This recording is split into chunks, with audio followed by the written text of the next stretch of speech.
সারা রাত ধরে শপিং চলে, কোনো একটা বিচ্ছিন্ন ঘটনা তো এ পর্যন্ত ঘটেনি যে শপিং করতে গিয়ে কারো নিরাপত্তা বিঘ্নিত হয়েছে গভীর রাতে অথবা শেষ রাতে। তারপরও এরা আজকে রাজনীতির বিরোধিতার জন্য নিরাপত্তাহীনতার কথা বলেছে। কোথায় নিরাপত্তাহীনতা? এত রাতে শপিং করে কিভাবে? কারো জীবন তো বিঘ্নিত হয়নি, কারো নিরাপত্তা তো বিঘ্নিত হয়নি।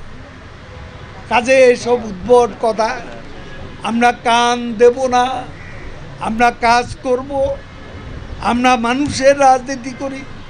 শেখ হাসিনার নেতৃত্বে বিপদে অসহায় মানুষের পাশে থাকা আমাদের রাজনীতি। ঢাকা সিটিতে এত ভিক্ষুক কেন, এইসব প্রশ্ন করেন।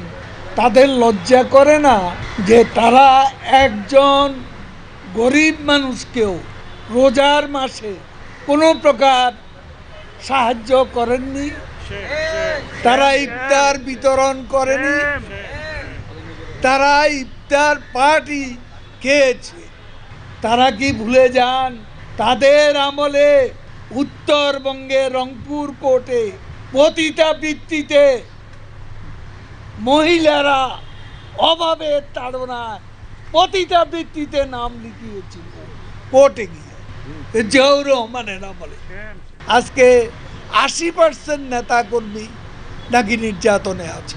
এখন কেউ অপরাধ করলে খুনের মামলার আসামি, অস্ত্র মামলার আসামি, মানুষ মারার আসামি, আগুন সন্ত্রাসের আসামি হলে সেটা একটা অপরাধ। এই অপরাধের জন্য যারা জেলে যাবে তাদের জন্য কেন বিএনপির এত মায়া কান্না?